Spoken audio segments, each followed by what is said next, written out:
स्वागत है। आज हमारे पास जीव विज्ञान की एक किताब से कुछ ऐसे अंश हैं जो जिंदगी के सबसे बुनियादी और गहरे सवाल से जुड़े हैं। आखिर वो कौन सी चीज़ है जो हमें हम बनाती है? वो कौन सी गुप्त रेसिपी है जो हमारी कोशिकाओं के अंदर छिपी है और पीढ़ी दर पीढ़ी आगे बढ़ती रहती है? आज हम उसी रेसिपी बुक की पड़ताल करने वाले हैं। हमारा विषय है वंशानुगति का आणविक आधार। सुनने में शायद थोड़ा भारी लगे, पर असल में ये डीएनए की कहानी है। हम समझेंगे कि ये दिखता कैसा है, वैज्ञानिकों ने ये कैसे पता लगाया कि यही असली मास्टरमाइंड है, और सबसे हैरतअंगेज बात, ये अपनी हूबहू नकल कैसे तैयार करता है। तो चलिए जिंदगी के इस ब्लूप्रिंट की परतें खोलते हैं। तो सबसे पहले तो इसके साइज की ही बात कर लेते हैं।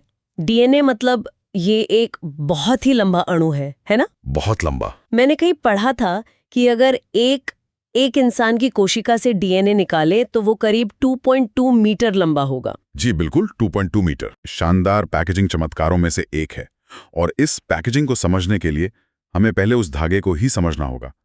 डीएनए दरअसल एक पॉलीमर है, यानी कई छोटी छोटी इकाइयों से बनी एक लंबी माला। इन इकाइयों को हम न्यूक्लियोटाइड कहते हैं। अच्छा, तो जैसे एक दीवार ईंटों से बनती है, वैसे ही डीएनए इन न्यूक्लियोटाइड से बना है? बिल्कुल सही एनालॉजी दी आपने। और हर ईंट यानी हर न्यूक्लियोटाइड के 3 हिस्से होते हैं, एक शुगर, एक फॉस्फेट समूह, और सबसे जरूरी चीज एक नाइट्रोजन वाला क्षार, जिसे हम बेस कहते हैं। हाँ। यही बेस 4 तरह के होते हैं: एडेनिन यानी ए, ग्वानिन जी, साइटोसिन सी, और थाइमीन टी।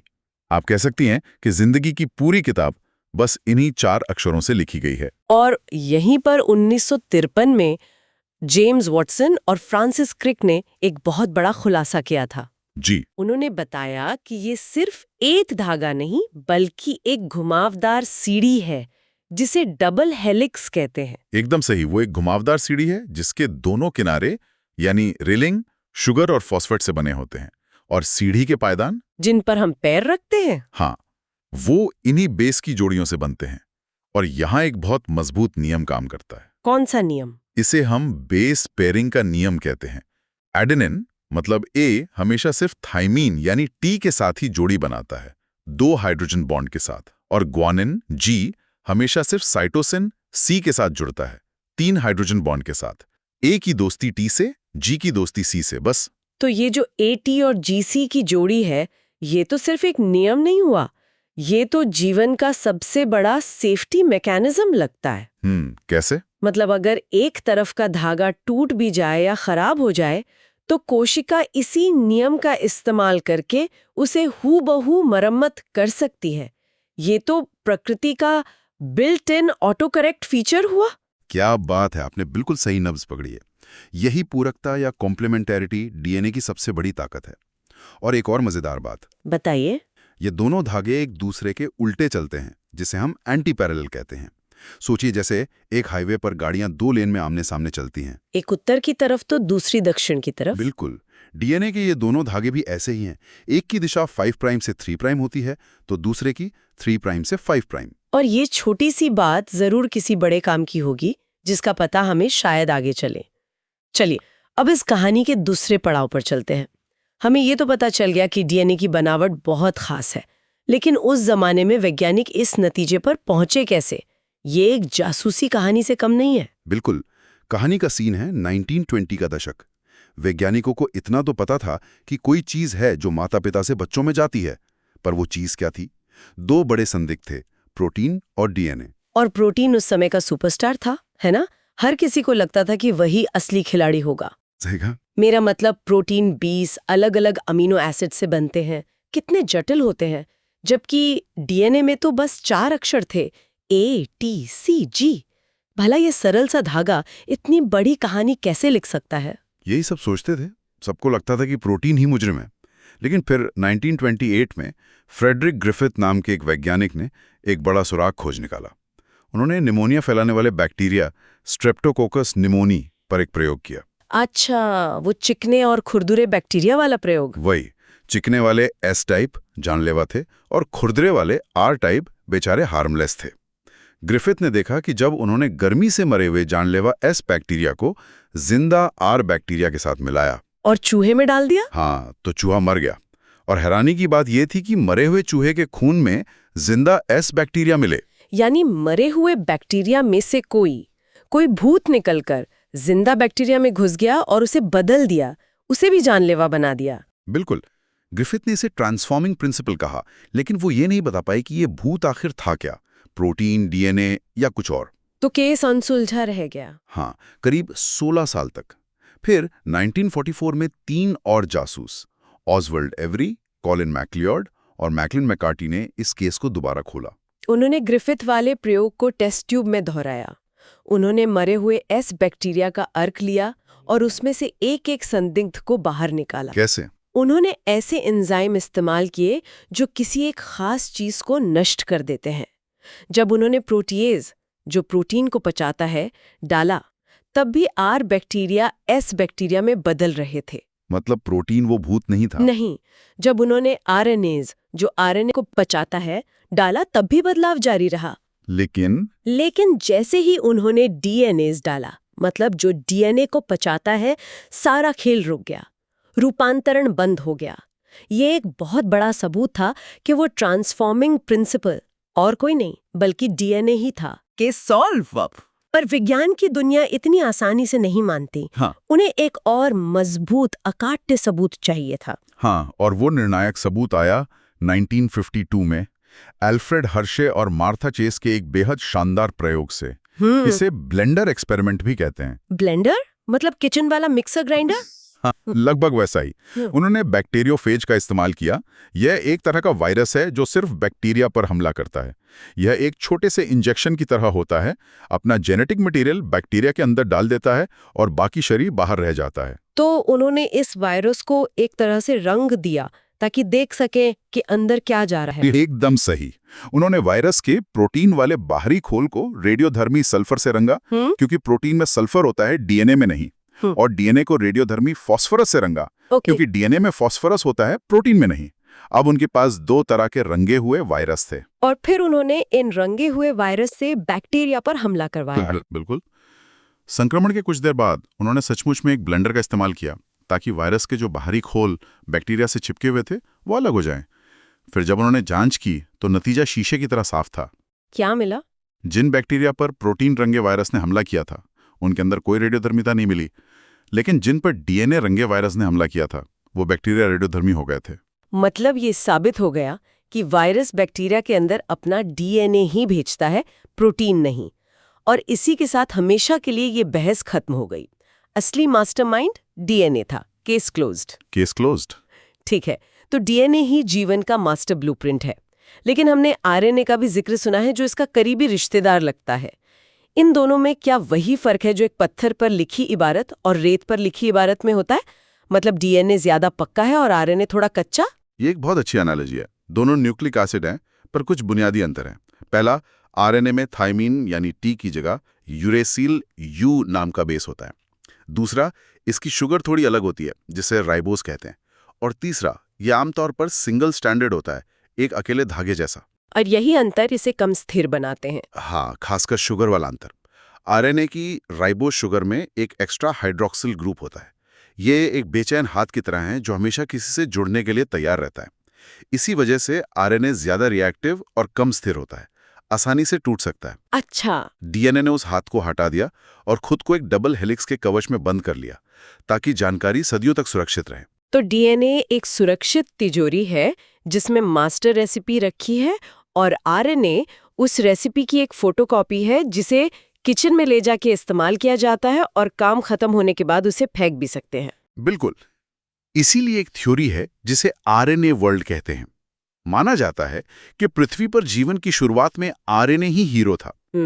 वही जेनेटिक जानकारी भी रखता था और एंजाइम की तरह काम भी करता था। लेकिन ये सिस्टम बहुत टिकाऊ नहीं था। तो विकास के क्रम में काम का बंटवारा हो गया। सही कहा। जानकारी सहेजने का स्थायी काम डीएनए को मिला और प्रोटीन ने एंजाइम का काम संभाल लिया। अब आरएनए एक जरूरी संदेशवाहक या मैसेंजर बन गया है। ठीक है, तो हमने ये समझ लिया कि डीएनए ही वो मास्टर ब्लूप्रिंट है और ये बहुत स्थिर भी है। लेकिन एक ब्लूप्रिंट की कीमत तभी है जब उसकी कॉपी बनाई जा सके। जब एक कोशिका से 2 बनती हैं तो इस 2.2 मीटर लंबे धागे की फोटोकॉपी कैसे होती है वो भी बिना किसी गलती के? ये सवाल डीएनए की कहानी का सबसे दिलचस्प हिस्सा है। वॉटसन और क्रिक ने जब अपना डबल हेलिक्स मॉडल दिया तो उन्होंने मजाक में कहा था कि इसकी बनावट में ही नकल बनाने का राज छिपा है। उन्होंने जो तरीका सुझाया उसे सेमी कंजर्वेटिव कहते हैं। सेमी कंजर्वेटिव यानी आधा बचा हुआ? इसका क्या मतलब है? इसका मतलब है कि जब डीएनए अपनी कॉपी बनाता है तो सबसे पहले उसकी दोनों लड़ियां एक जिप की तरह खुल जाती हैं। फिर हर एक पुरानी लड़ी एक सांचे या टेम्पलेट का काम करती है। अच्छा। और उसी बेस पेयरिंग के नियम ए के सामने टी, जी के सामने सी का पालन करते हुए हर पुरानी लड़ी पर एक बिल्कुल नई लड़ी बन जाती है। ओह अच्छा, तो आखिर में जो दो नए डीएनए अणु बनते हैं उन दोनों में एक लड़ी तो ओरिजिनल यानी पुरानी वाली होती है और एक बिल्कुल नई, इसीलिए आधा बचा हुआ। हाँ, ये तो बहुत ही शानदार तरीका है ना? ये सुनिश्चित करता है कि कॉपी बिल्कुल सटीक बने। लेकिन ये सिर्फ एक थ्योरी थी, इसे साबित करना बाकी था। तो इसके सबूत के लिए भी कोई जासूसी हुई? आप कह सकती हैं। 1958 में मैथ्यू मेसेल्सन और फ्रैंकलिन स्टाल ने एक बहुत ही चतुर प्रयोग किया। उन्होंने ई कोलाई बैक्टीरिया को पहले कई पीढ़ियों तक एक ऐसे माध्यम में पाला जिसमें भारी नाइट्रोजन थी। भारी नाइट्रोजन? हाँ, नाइट्रोजन का एक भारी आइसोटोप 15N। इससे उन बैक्टीरिया का सारा डीएनए सामान्य से ज्यादा भारी हो गया।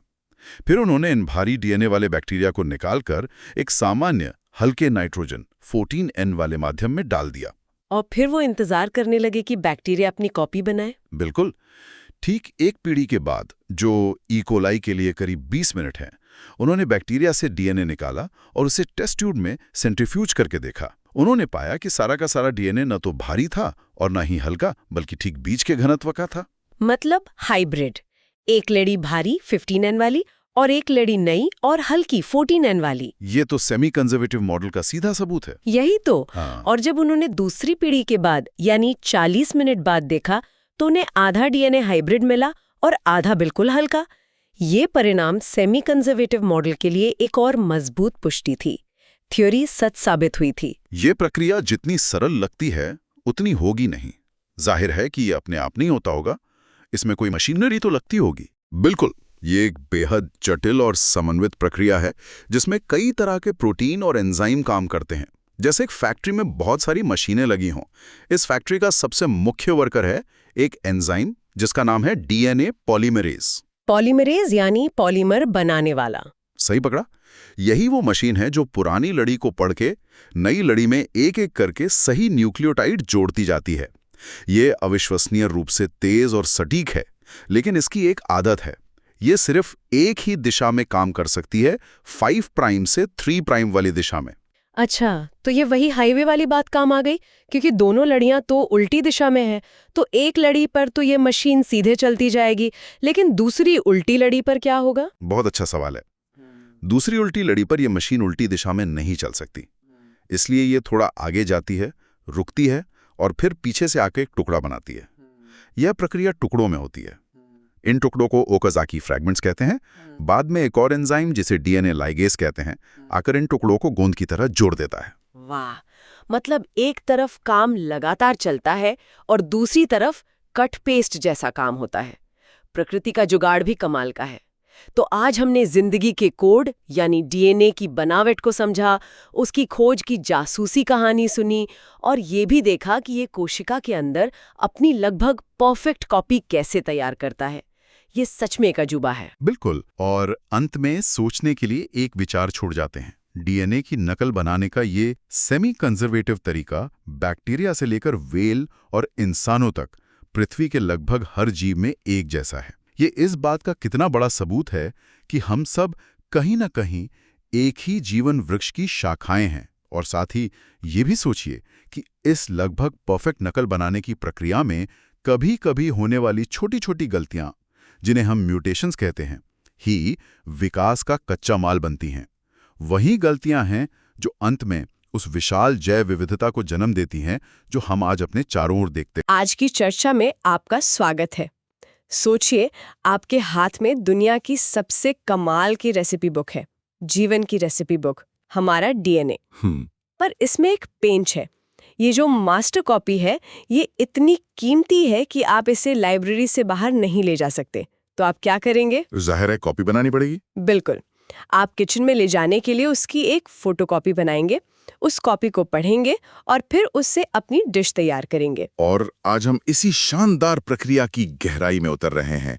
हमारे पास जो स्रोत हैं वो जीव विज्ञान की किताबों के कुछ हिस्से हैं जो हमें इसी कहानी के 2 मुख्य अध्यायों के बारे में बताते हैं। पहला, उस मास्टर कॉपी से फोटोकॉपी बनाना, जिसे ट्रांसक्रिप्शन कहते हैं। और दूसरा, उस फोटोकॉपी को पढ़कर असल में प्रोटीन बनाना, जिसे ट्रांसलेशन कहते हैं। और हमारा मिशन सिर्फ ये समझना नहीं है कि ये होता कैसे है, बल्कि ये जानना है कि इस कोड को क्रैक करने से हमें मिला क्या, कैसे इस ज्ञान ने ह्यूमन जीनोम प्रोजेक्ट और डीएनए फिंगरप्रिंटिंग जैसी क्रांतिकारी तकनीकों को जन्म दिया। तो चलिए शुरू करते हैं।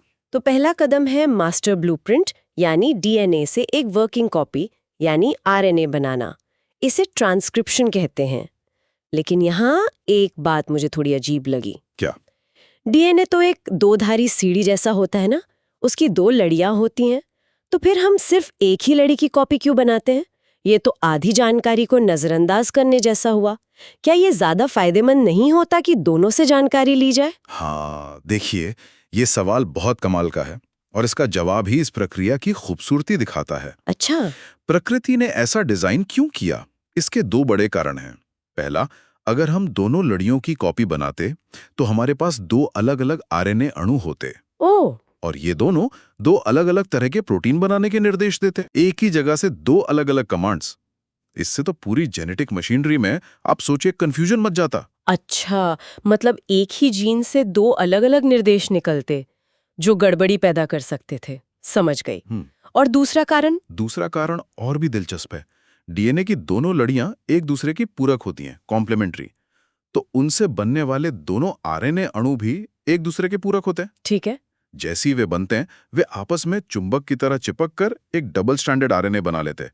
और डबल स्टैंडर्ड आरएनए से प्रोटीन नहीं बन सकता, तो पूरी मेहनत ही बेकार हो जाती है। अरे वाह। वो वर्किंग कॉपी कभी पढ़ी ही नहीं जाती। वाह, मतलब ये कोई कमी नहीं बल्कि एक बहुत ही स्मार्ट और कुशल डिजाइन है। तो ये कॉपी बनाने की प्रक्रिया शुरू कहाँ से होती है और खत्म कहाँ होती है? क्या डीएनए पर कोई ट्रैफिक सिग्नल लगे होते हैं? बिल्कुल, आप इसे ट्रैफिक सिग्नल ही समझ सकते हैं। हर जीन की शुरुआत में एक प्रोमोटर होता है जो हरे सिग्नल की तरह काम करता है और कहता है यहां से कॉपी करना शुरू करो। फिर आता है असली जीन का हिस्सा, जिसे स्ट्रक्चरल जीन कहते हैं। और अंत में एक टर्मिनेटर होता है जो लाल सिग्नल की तरह कहता है बस यहीं रुक जाओ। ये पूरा सेटअप ट्रांसक्रिप्शन यूनिट कहलाता है। ठीक है, तो अब हमारे पास आरएनए के रूप में एक संदेश की कॉपी है जो डीएनए की एक लड़ी से बनी है। पर कोशिका इस संदेश को पढ़ती कैसे है? ये तो एक अनजान भाषा में लिखे कोड को क्रैक करने जैसा है। आपने सही पकड़ा। यही अगली और सबसे बड़ी पहेली थी। हमारे पास भाषा में सिर्फ 4 अक्षर हैं, 4 न्यूक्लियोटाइड बेस AUGC, और इन 4 अक्षरों से हमें 20 अलग-अलग शब्द बनाने हैं। यानी 20 तरह के अमीनो एसिड जो प्रोटीन बनाते हैं। बिल्कुल। तो ये कैसे संभव हो सकता है? इस पहेली को सुलझाने में एक फिजिसिस्ट जॉर्ज गैमो का बड़ा हाथ था। उनका तर्क बड़ा दिलचस्प था। उन्होंने सोचा, अगर कोड 1 अक्षर का होता तो सिर्फ 4 अमीनो एसिड बनते। अगर 2-2 अक्षरों के समूह में होता तो 4 गुणा 4 यानी सिर्फ 16 संयोजन बनते। ये भी 20 के लिए काफी नहीं था। बिल्कुल। तब उन्होंने प्रस्ताव दिया कि कोड 3 अक्षरों का होना चाहिए, यानी न्यूक्लियोटाइड 3-3 के समूह में पढ़े जाते हैं। अच्छा। इससे 4 गुणा 4 गुणा 4 यानी 64 संभावित संयोजन बन जाते हैं, जिन्हें हम कोडोन कहते हैं। और 64 कोडोन 20 अमीनो एसिड बनाने के लिए काफी से ज्यादा हैं। इसे ही ट्रिपलेट कोड कहते हैं। तो मतलब हमारे पास जरूरत से ज्यादा कोडॉन है। पर इस कोड की कुछ और भी खासियतें हैं जो मुझे बहुत आकर्षक लगीं, जैसे ये लगभग यूनिवर्सल है। हाँ। मतलब एक बैक्टीरिया से लेकर एक इंसान तक ज्यादातर जीवों में AUG कोडॉन मिथियोनिन नाम का एमिनो एसिड ही बनाएगा। ये तो जैसे जीवन की एक सार्वभौमिक भाषा हो। हाँ, और ये भाषा बहुत स्पष्ट भी है, यानी अनएम्बिगुअस। एक कोडोन सिर्फ एक ही तरह के अमीनो एसिड के लिए कोड करता है, कभी 2 के लिए नहीं। लेकिन इसमें एक लचीलापन भी है। कैसा लचीलापन? कुछ अमीनो एसिड ऐसे हैं जिनके लिए 1 से ज्यादा कोडोन होते हैं।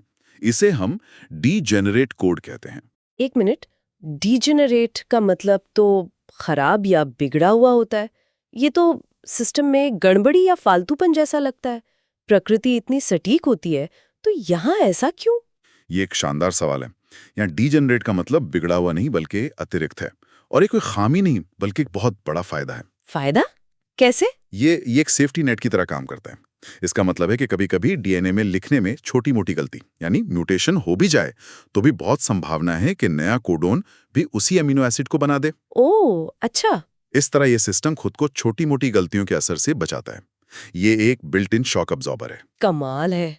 मतलब ये एक फीचर है, बग नहीं। और जब इस कोड में कोई ऐसी गलती हो जाए जो इस सेफ्टी नेट से भी ना बच पाए, तो क्या होता है? तब गंभीर परिणाम हो सकते हैं। इसका सबसे क्लासिक उदाहरण है सिकल सेल एनीमिया। इसमें हीमोग्लोबिन बनाने वाले जीन में सिर्फ एक अक्षर बदल जाता है। सिर्फ एक बेस पेयर के बदलने से ग्लूटामेट अमीनो एसिड की जगह वैलिन आ जाता है। सिर्फ एक अक्षर से इतना बड़ा फर्क? हाँ, और इस एक छोटे से बदलाव से लाल रक्त कोशिकाओं का पूरा आकार ही बदल जाता है, जिससे गंभीर बीमारी होती है। इस तरह की गड़बड़ी को समझाने के लिए स्रोत में एक बहुत अच्छा उदाहरण दिया गया है। मान लीजिए एक वाक्य है, रैम हैज रेड कैप। ठीक है। हर शब्द 3 अक्षर का है, एक कोडोन की तरह। अगर हम बीच में से एक अक्षर एस हटा दें तो वाक्य बन जाएगा रैम हार ईडीसी ऐप। पूरा मतलब ही बदल गया। सही बात है। और अगर एक नया अक्षर डाल दें तो भी पूरा फ्रेम बिगड़ जाता है। इसे फ्रेम शिफ्ट म्यूटेशन कहते हैं। ये बहुत अच्छे से समझाता है कि कैसे एक छोटा सा बदलाव भी पूरे संदेश का अर्थ बदल सकता है। ठीक है, तो अब हमारे पास ये कोड है, एक तरह की रेसिपी की फोटोकॉपी। लेकिन रेसिपी को पढ़ने और असल में केक बनाने में फर्क होता है। इस रेसिपी को असलियत में बदलने के लिए कौन से शेफ और कौन सी किचन मशीनरी काम आती है? अब हम प्रक्रिया के दूसरे हिस्से यानी ट्रांसलेशन पर आते हैं। यहाँ 3 मुख्य खिलाड़ी हैं। पहला है एमआरएनए यानी हमारी रेसिपी। दूसरा है राइबोसोम जो कि एक किचन या प्रोटीन बनाने वाली फैक्ट्री है। और तीसरा और सबसे महत्वपूर्ण खिलाड़ी है टीआरएनए यानी ट्रांसफर आरएनए। टीआरएनए को स्रोत में अनुकूलक अणु या अडेप्टर मॉलिक्यूल कहा गया है। ये क्या काम करता है? इसे एक बहुत ही खास डिलीवरी वाले की तरह सोचिए। उसके ट्रक पर एक खास सामान लदा हुआ है यानी एक अमीनो एसिड। अच्छा। और उसके पास एक चाबी है जिसे एंटी कोडॉन कहते हैं, जो सिर्फ एक खास ताले में लगती है, जो है एमआरएनए का कोडॉन। ठीक है। जब किचन यानी राइबोसोम में एमआरएनए की रेसिपी पढ़ी जाती है तो राइबोसोम एक एक कोडॉन आगे बढ़ता है। हर कोडॉन के लिए सही चाबी वाला टीआरएनए डिलीवरी लेकर आता है, अपना सामान देता है और चला जाता है। और ये सामान यानी अमीनो एसिड एक एक करके जुड़ते जाते हैं और एक लंबी चेन बना लेते हैं जिसे पॉलीपेप्टाइड कहते हैं। बिल्कुल। और यही चेन आगे चल के प्रोटीन बन जाती है। ये तो एक असेंबली लाइन की तरह काम कर रहा है। बिल्कुल। लेकिन यहाँ बैक्टीरिया और हम जैसे जीवों यानी यूकैरियोट्स में एक बड़ा अंतर है। क्या अंतर है? बैक्टीरिया में कोई न्यूक्लियस नहीं होता, तो ट्रांसक्रिप्शन और ट्रांसलेशन एक ही जगह एक साथ हो सकते हैं। जैसे ही एमआरएनए की कॉपी बनी शुरू होती है, राइबोसोम उस पर चिपककर प्रोटीन बनाना शुरू कर देते हैं। सब कुछ बहुत तेज और एक साथ होता है। लेकिन हम में ये प्रक्रिया ज्यादा जटिल है ना? हमारे सेल्स में तो न्यूक्लियस होता है। जी हाँ, बिल्कुल। हम में ये 2 अलग-अलग कमरों में होता है, कह सकते हैं। पहले डीएनए से आरएनए की कॉपी न्यूक्लियस के अंदर बनती है। इससे फालतू सीन भी होते हैं। इन फालतू हिस्सों को इंट्रॉन्स कहते हैं। अच्छा, फालतू सीन? हाँ, फिर कोशिका एक एडिटर की तरह काम करती है। मतलब हमारे सेल्स में छोटे-छोटे फिल्म एडिटर्स बैठे हैं? आप ऐसा ही कह सकते हैं। ये एडिटिंग प्रोसेस, जिसे स्प्लाइसिंग कहते हैं, इन फालतू हिस्सों यानी इंट्रॉन्स को कैंची से काट कर निकाल देती है और सिर्फ काम के हिस्सों यानी एक्सॉन्स को गोंद की तरह जोड़ देती है। इस एडिटिंग के बाद जो फाइनल कट यानी परिपक्व एमआरएनए तैयार होता है, उसे न्यूक्लियस से बाहर साइटोप्लाज्म में भेजा जाता है, जहां प्रोटीन बनाने वाली फैक्ट्री यानी राइबोसोम उसका इंतजार कर रही होती है। एक जीन की कहानी से आगे बढ़कर अब पूरी किताब की बात करते हैं। वैज्ञानिकों ने पूरी इंसानी जेनेटिक किताब को पढ़ने का एक बहुत बड़ा और महत्वाकांक्षी लक्ष्य रखा, ह्यूमन जीनोम प्रोजेक्ट, HGP। हाँ, HGP। स्रोत इसे महापरियोजना कहता है और इसके आंकड़े सुनकर तो दिमाग चक्कर आ जाता है। बिल्कुल। ये विज्ञान के इतिहास की सबसे बड़ी परियोजनाओं में से एक थी। इसमें करीब 3 बिलियन से ज्यादा बेस पेयर्स को पढ़ना था। इसकी अनुमानित लागत $9 बिलियन थी। और सबसे हैरान करने वाली बात, अगर इस पूरे जेनेटिक कोड को छापा जाए तो 1000 पन्नों वाली 3300 किताबों की जरूरत होगी। जी, ये तो सोचना भी मुश्किल है। मतलब हर इंसान अपने अंदर एक पूरी लाइब्रेरी लेके घूम रहा है। ये तो कमाल की बात है। जब इस प्रोजेक्ट का पहला ड्राफ्ट आया तो साइंटिफिक कम्युनिटी में एक उत्सव का माहौल था। हमें लगा था कि अब हमें इंसानी जीवन की पूरी किताब मिल गई है। पर असल में हमें सिर्फ अक्षर मिले थे। शब्दों और कहानियों का मतलब समझना तो अभी बाकी था। और इस किताब से कुछ बहुत ही चौंकाने वाले राज सामने आए। जैसे कि? मुझे याद है, पहले लगता था कि इंसानों में करीब 1 लाख जीन होंगे। हाँ, पहले का अनुमान 80,000 से 1,40,000 जीन्स का था। लेकिन प्रोजेक्ट ने दिखाया कि ये संख्या असल में सिर्फ 25,000 से 30,000 के बीच है। बस? हाँ, एक चूहे से बस कुछ ही हजार ज्यादा।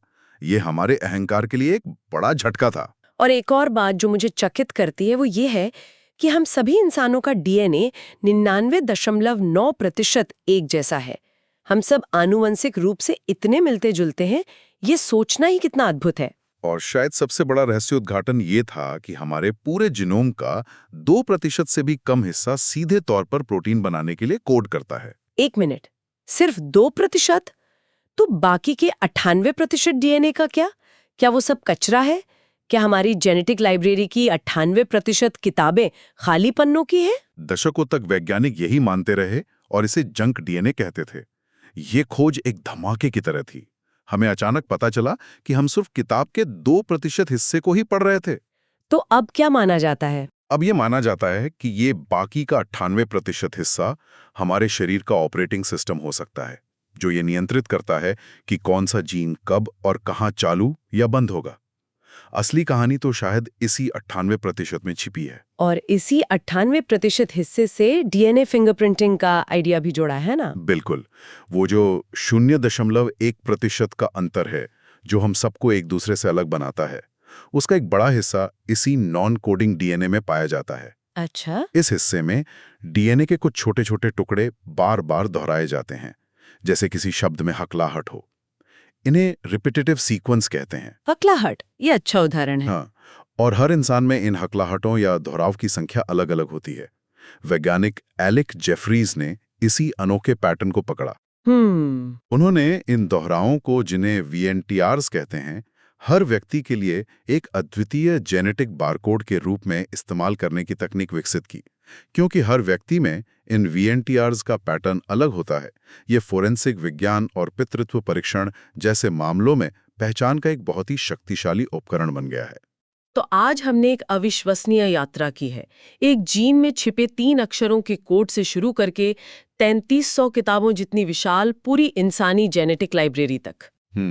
हमने देखा कि कैसे सूचना की एक कॉपी बनती है, कैसे एक जटिल कोड को पढ़ा जाता है और कैसे उस जानकारी से जीवन के बिल्डिंग ब्लॉक्स यानी प्रोटीन का निर्माण होता है। और हमने ये भी देखा कि इस आणविक स्तर की समझ ने हमें न केवल सिकल सेल अनीमिया जैसी बीमारियों के राज खोलने में मदद की है, बल्कि इसने अपराध विज्ञान और न्याय प्रणाली में भी क्रांति ला दी है। सही बात है। ये दिखाता है कि कैसे बुनियादी विज्ञान की खोजों का हमारे समाज पर कितना गहरा और व्यवहारिक प्रभाव पड़ सकता है। यह सिर्फ किताबी ज्ञान नहीं है, इसने दुनिया को देखने और समस्याओं को सुलझाने के हमारे तरीके को हमेशा के लिए बदल दिया है। बिल्कुल। और ये हमें उस अंतिम विचार पर लाता है जो स्रोत में दिया गया है, वही रिपीटेटिव डीएनए, जिसे कभी जंक डीएनए या कचरा माना जाता था। हाँ। अब ये माना जाता है कि वो गुणसूत्र की बनावट, उसके काम करने के तरीके और शायद हमारे विकास के लिए भी बहुत जरूरी हैं। ये बात सोचने पर मजबूर करती है।